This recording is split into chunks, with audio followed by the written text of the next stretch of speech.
I traveled 21,000 blocks across my Minecraft world looking for the new update, and what I found was this single pale oak tree. Pretty big generation fail, but I'm not the only one this happened to, and so if you want to avoid making the same mistake that we did, here's how you find the pale garden without the aimless walking around, as well as how to get every brand new block, something I'll be doing myself to add to my collection before building something cursed. But of course, first, hello, I'm AbbyXToyCat, and how do you find the pale garden? I got a lot of negative comments telling me this wouldn't have happened to me on Java, but fun fact, you get the exact same pale gardens between versions, and so when I load up the exact same seed on Java and go to the same place, well, I actually find there are 0 trees here. This is a 0 tree pale garden biome that you can tell is pale because of this, and also because it says it is 0 blocks away to the nearest pale garden. This is wild that this happens, but it is a Minecraft issue, and so how do you deal with it on either edition? Well, there's 3 ways. One is simply go onto Chunkbase. Did you know Chunkbase is a website that can give you a 2D map of your seed, and you can filter it by the biome you're looking for, in this case the pale garden. Boom, you found the rarest biome in Minecraft, but you could also look for the ice spikes or the mushroom biome, but this isn't preferred by most players because it's an inorganic way to find things, and it removes the exploration part of Minecraft. So you can simply walk around your Minecraft world, except this also has a downside of having a big issue on your file size. Every chunk you load is slowly going to add to your Minecraft world size, which makes it slightly less portable and slightly more at risk of corruption, which isn't everyone's favorite thing to do when looking for a needle in a haystack. And so you could load up a copy of your world, you could search this in survival or creative, and then when you do load up your main world, you could just beeline straight there. But this also feels to some people a little bit like just using Chunkbase. So what is the in-game way to find the pale garden? There isn't officially one, but there sort of is via the back door, and so let me tell you about maps, specifically locator maps. At time of recording, there are 3 locator maps in Minecraft, and they're all found from the same source, the cartography guy right over here.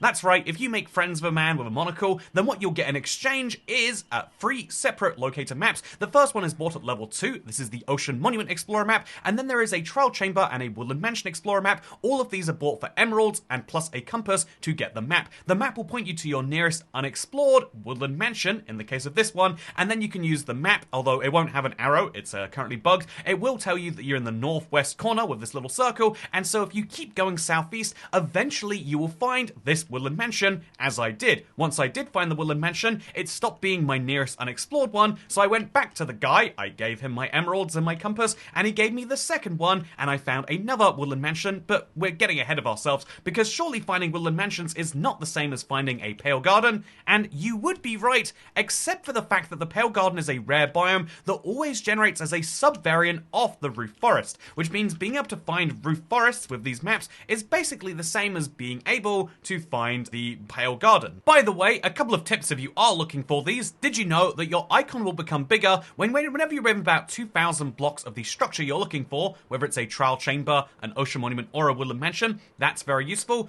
Also, another tip is turn up your render distance, even if it's as far as your console, phone, or PC can handle. If you do it at least once, you'll be able to see what's around, and rendering in things via the render distance is not the same as loading them in. Even though I can see there's a cherry grove over there right now, I've never been to it, so it doesn't matter. Also, rather than having to, now that I've found this woodland mansion, as you can see, go all the way back to my original villager, I recommend either using a shulker box or just keeping some handy items on you, because then you can make a handy cartographer everywhere you want to go. All you need to have, this is literally, I've been carrying this around with me since I was doing trial chambers, all you need to have is the cartography table. This is wood and paper, some glass panes, because that's the second level trade, and some paper for the first level trade, and maybe some emeralds and some compasses too, and you'll be able to just immediately trade for a brand new map. That's what I did to find this woodland mansion over here, 21,000 blocks away. I didn't actually travel 21,000 blocks in my world, that would be insane. Instead, I traveled a good couple thousand blocks in my nether, made a nether portal, and then flew the rest in the overworld, but you could just as easily walk it, and what do you know, in literal viewing distance of this mansion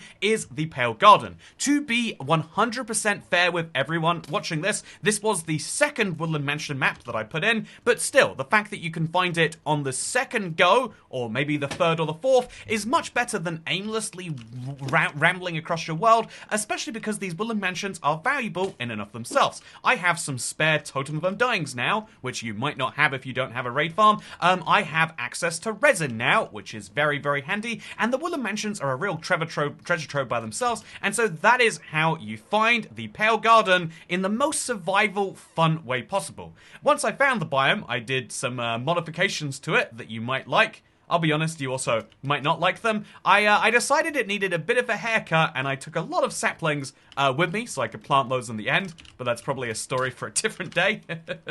But yeah, needless to say, I've gone to, I found 3 of these biomes now. There is the tiny one, which was right over here. There is this one, which is right next to it, and there's one over there. But then also, I found this one, which was slightly closer to my world spawn, but around an existing, previously generated Woodland Mansion, because previously I'd just gone through the Nether, gone to a Woodland Mansion, and then popped out on the other side, and so I never explored the terrain around it, and so what would have been Roof Forest back in 1.21 or 1.17 or whenever I explored it, was actually a Pale Garden now that I checked afterwards. So for those of long-term worlds, that's something worth considering, and also for those of long-term worlds, just keep in mind that this tree, this tree type is very rare, and so if you want to plant an entire biome worth in your end, you're gonna need multiple copies of it, and even then, that's not getting me to the 1,000 trees that I'm trying to plant in my end. Again, don't ask why. Story for another time. I didn't get myself in over my head on any pledges that I made in a live stream recently, and so instead let's talk about what I've done now that I'm here, because what I recommend before you leave this place is not just take all of the saplings you can if you're me, it's also worth keeping in mind, if you take just one pale moss block with you,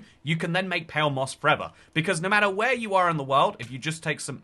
You know, there's a lot of scary things in this biome. If you just take some bones with you, as indeed I am about to, and let's just dump all of that in there. All you need to do is have some bones. You also need to take at least 1 eye blossom with you, preferably 2, so you can have 1 open pile, 1 closed pile. And pale moss carpets are not necessary. If you have literally these 2 things, plus some saplings, plus you have at least 1 creaking heart, or the resin that is enough to make your own, that is 9 for anyone who's curious, then you have everything you need to make an infinite number of copies of everything you find here. Which sounds ridiculous, but it's true. Okay, now we've reached the point in the video where I'm going to get thousands of copies of each block so that I can collect them all in my world. And the fun thing about this drop is that every single feature can be obtained once you've gone to this biome once. Seriously, as long as you get at least 1 creaking heart so you can bring back the resin, you can get everything else an infinite number of times as long as you have bone meal. And the real secret shining star of this update is bone meal, because you can use this to get thousands of copies off each block. Do you have just a single piece of pale oak? That's how I started growing this biome. We'll place this down surrounded by dirt or grass, bone mill it, and all of that dirt or grass will change into the pale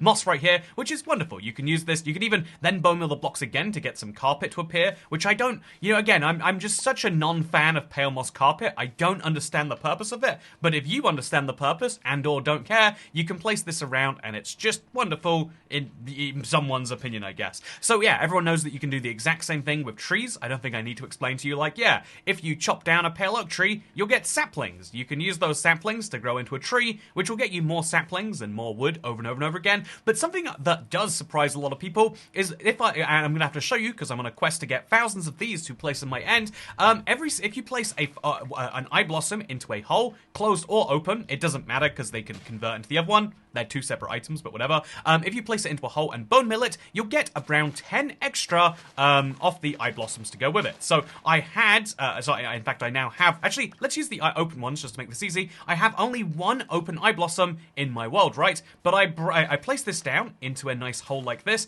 and I bone mill it, and I'll come out with 1, 2, 3, 4, 5, 6, just 10, let's say. I think that's nice and simple. 10 whole eye blossoms, plus the one I started with. That means a single bone drop from a skeleton, which equals 3 bone meal, should equal 30 separate flowers, and it means that you can get a stack of flowers for 2 bones, and so if you have a stack of bones, that's 30 stacks of flowers. That is absolutely ridiculous. By the way, I did mention that there's no real distinction between a closed or an open eye blossom, because you can always convert it later. But technically speaking, if we really insist on this one right here, you could argue that there is a reason for this, and that's why I'm taking both varieties to my end. But you will have to do one at day or night, depending on which one you're matching. But that's how you get a copy of everything in this update, besides resin, of course, which is a whole fun thing. So I built this resin farm. It was a fun little process, in my opinion. But now I'm going to make the resin farm feel a bit better and connect with this area of the world a little bit more. You might recall I have a lot of... Oh, yeah. I have a lot of giant mobs on this side, a giant bee for my bee farm, a giant sniffer for my sniffer farm, and I figured, you know what, if I'm going to be farming resin from this boy right here, maybe it'd be fun if I did something similar. But I'll be honest, before I did any of that, I came straight to my end, where I have various overworld projects, and I decided that this island could do with a bit of a change, and so if you want an update into the adventures that I've been doing in my Let's Play world, well, this island has gone from looking like this to a bit more like this. As you can see, the top layer is coming across very, very nicely.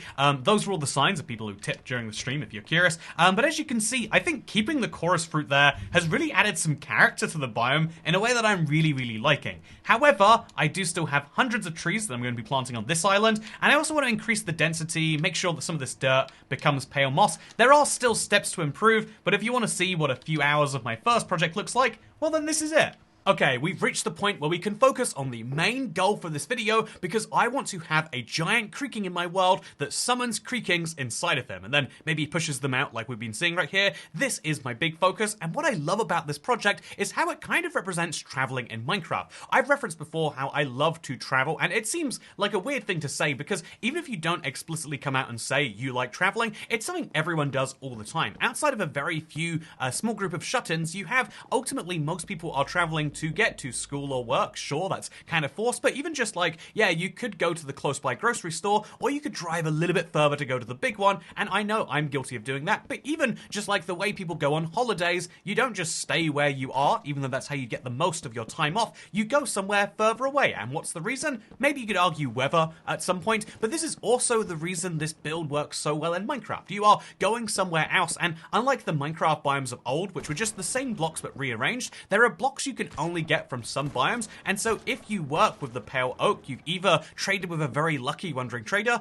or you have to, indeed, if you have these creaking hearts, it means that at some point you had to have gone to enough woodland mansions, like we did in this video, or you went to a pale oak biome, but in either case, it's something you have to go out, you have to explore to get, and I'm actually really liking this as a direction for Minecraft. I think there are lots of other flaws we could point out, but I mean, if we're talking about flaws, how about we get deep a little bit? The thing people like about the Let's Play is that we can talk about things besides Minecraft here, and so the biggest non-Minecraft thing is something I want to mention somewhere on the channel, and it's the assassination of a health insurance company CEO in the United States of America. You might wonder how I'm going to tie that into the creaking, and I'm going to disappoint you by saying I don't think you can do that, although I guess the creaking only kills you when you're specifically not looking at him, and I think the people who argue that health insurance systems are bad would argue that health insurance kills you in the way where it just denies you, help.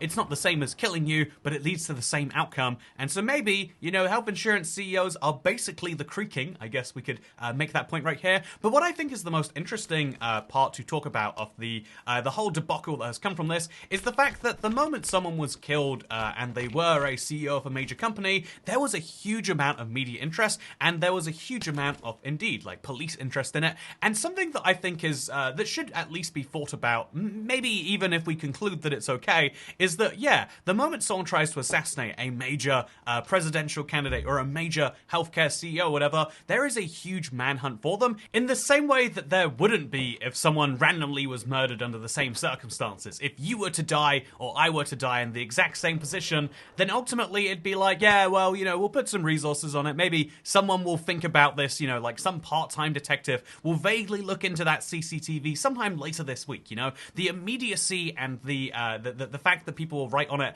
is something that makes me, like, deeply uncomfortable in a way that I do find hard to address. Because if you really think about it, like, yeah, if we allow someone to be assassinated for their ideas, it's probably a bad thing for society. It might seem great to be like, yeah, if you disagree with someone, just kill them. them, and then their ideas go away forever. But the funny thing about why that's bad is not just the immorality of it, it's also the fact that when you kill someone, you prevent them from ever being able to change their mind, change the people who agree with them's minds, but also they become martyred as a result. Their ideas get locked in stone forever because you can't change the ideas of a dead man, is something that I hope I don't have to say. But I'm going to say it anyway, you know? And so I want to say something that I think is really shouldn't be brave, but I think that the moment someone dies, or if someone is about to die, as has happened in certain assassination attempts, I don't think that the talk you should have is like, well, yeah, that's good, actually. Firstly, because it encourages it to happen again. But I think even beyond that, it's like, if you even have a discussion about like, oh yeah, well maybe if it's so bad it causes one person to go murderous, maybe that's worth changing the whole system for. I think that's a kind of wild idea. Personally, maybe that's just me, but I feel like that's saying, yeah, how about we give the murderer exactly what they want? If you think it is bad enough that it's worth changing this, you know, if you have feelings about it, discuss them anyway, all the time, regardless of whether someone has been murdered today or not. But I feel like if you're going to start that conversation specifically because of a murder, then I feel like the actual answer is your internal logic is, yeah, the way you start a conversation with me is a murder, and that's a bad thing, right? But maybe, maybe I'm just too broad here for my anti-murder stance. Maybe I should flip it around and say, actually, no, I think we should just murder more.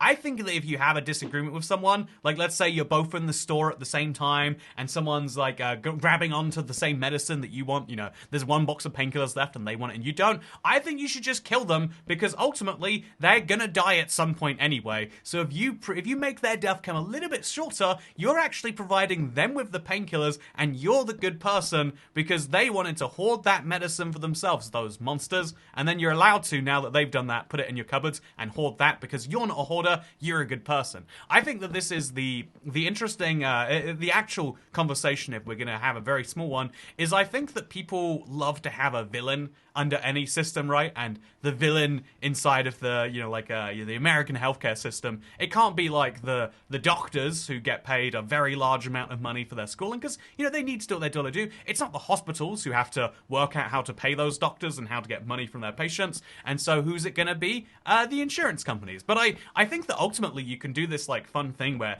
you can shift the blame around pretty effectively just based on who is the most hateable in a way that I think is like scary. I think I've really only picked it up recently, but I used to think like, oh yeah, the best ideas win. The best people who can have the most compelling ideas, those are the ones that float to the top. But it's like, nah, the more likable you are, the more your, bad behavior can be forgiven, as you can see with all sorts of weird e-celebrities.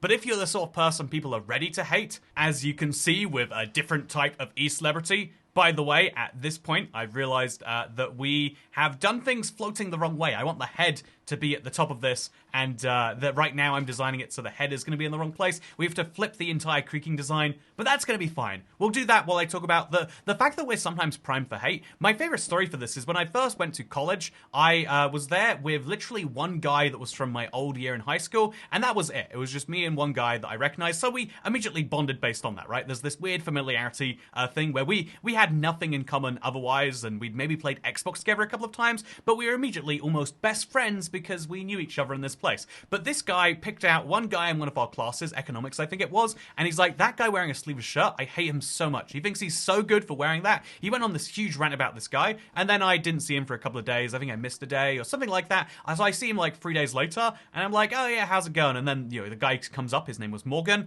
and he's like, oh yeah, what do you think about him now? And he's like, yeah, actually, I spoke with him. He's a really good guy. We're actually friends. We're going out tonight and we're doing this. And I was like, oh yeah, you were primed so much to hate the person, then you actually spoke to him and you realized like, oh yeah, not actually so terrible. Like you can just pick out things on people and hate them blindly. And I think the reason this happens, if I can let some little life lesson into this whole thing, but I think it's because hatred is becoming, like, at least in a functional human being, hatred should be a tricky emotion to activate, right? Like going the deepest level of dislike should be tricky. Getting someone to hate the company that makes the biggest game on the planet that has better policies than most other should be really hard, but apparently we've learned that one guy with a few campaigns against it can achieve exactly that. And because of the fact that we are kind of like not as emotionally in shooters perhaps we should be. When you know how most people, there is slightly, you can feel slightly good, or you can feel pretty good, or you can feel like really good or amazed. Once you get to that amazed point, you're really happy. That's the thing you probably want to achieve in other people, like getting them to be like giddy happy, or like happy for the rest of their day. It like carries through that way, right? Happiness comes in these multiple tiers, and sadness is sort of too, like, or rather dislike is meant to too. Like there should be things where you're like, yeah, I don't really agree with that, but I'm just not gonna think about it too much. There should be things where you're like, oh yeah, that's pretty bad, and then things where you're like, this is awful, I need to do something about it. And for whatever reason, the internet, I think social media is particularly priming people to be like, no, there are no levels of hatred, there is just an endless string of things that you should really feel strong hate against and really, really dislike. There's someone online who will tell you, here are the things you should feel hate against, and so if someone tells you, yeah, here's something you should hate, you're going to be like, oh yeah, I really do dislike that. And so I'm going to do my piece here and say, the one thing you should really hate is anyone who comes at you giving you a constant list of negativities, being like, here's the place to focus your hate. I think that there are way more productive emotions in this world, and if you don't think there are more productive emotions in this world, then that is a bad sign. And that's where I'm currently feeling about all of this, I think. I do also feel like the Pale Garden is a bit of a bummer for a drop. I think the new hints Mojang have been dropping are really, really interesting. But I have my deep worries about the fundamental state of how long a company can last when it's gone from being a hero to a villain, right? We have all sorts of problems that can arise from that, in the sense that if everyone hates you anyway, right? If for some reason you become the target of hate, the best thing to do and the correct response is not to try and make people like you. It's to say, screw you, I don't like you anyway. This has been my plan, by the way. Thankfully, I think cancellation has kind of like gone away, or at the very least, but like being replaced with a different political leaning type of cancellation. But my plan for cancellation was always like double down. Worst case, do a fake apology, right? But like double down on the stance. Like, oh, was I not meant to say that about I don't know, Italian people? Well, you know what? Here's me saying it 3 times as strong. I feel like that's the only response to make people actually go away, and it's the most effective response, right? And so what's the response to like everyone being like, oh, Mojang, we don't like your update size? It's like, well, look, they're even smaller now. We've done the maths, and we've actually worked out the smaller the game drop, the more people buy, add-ons and mods and stuff, because they want to play with it. This is a dangerous thing to me. To hate something blindly is to tell the thing that we're not going to critically engage with what you say and say this is good and this is bad. Is to tell the thing, yeah, if they were going to do something slightly bad, it might as well be really bad, because you're going to hate it all the same. It's why we need proportionality in response, and why we say, even though all crimes are bad, some crimes are slightly worse than others, right? And like you can do something that's bad, and you can do something really bad, you can do something disastrously bad, and you can even do worse than that if you'll believe it. That's why traditionally treason has been the worst thing you can do. But now that we don't have kings, or at least kings that are like political figures in their own right, I see that coming from the UK, where we have a king who sometimes makes political comments. But the point is that the having all of that is important. And so I'm going to skip you ahead a few moments, because I did actually make this whole thing, and I'm gonna say, ooh, yeah, let me be the first to say that this does not look that much like a creaking, and I think that obviously he's going to need to have some facial improvements and some arms. So I'm going to go get the wood for that. Okay, so something that I've seen as important is having the grain go the correct way. Like having this come up on the side. Kind of ugly. So we're going to make sure that the grain all goes... Is that the correct word for that, by the way? The directionality is correct. And we're going to do that by using scaffolding. I don't know why the scaffolding's not placing. There we go. We're going to do that by placing some scaffolding all the way around here. It's surprising that you can do that, but you can. And this is going to be the bottom of one of his arms. And so we'll have to do the same on the other side. But scaffolding's cheap and easy, and I have a whole farm just for it. So we'll place all of these blocks up to the top. Okay, what do we reckon? How much does that add to the creaking? Oh, actually. Okay, so on this side, we're going to fix up the bottom of the creaking the littlest bit. Obviously, these blocks aren't as important. Although, actually, maybe they should be. And I am out of logs. Again.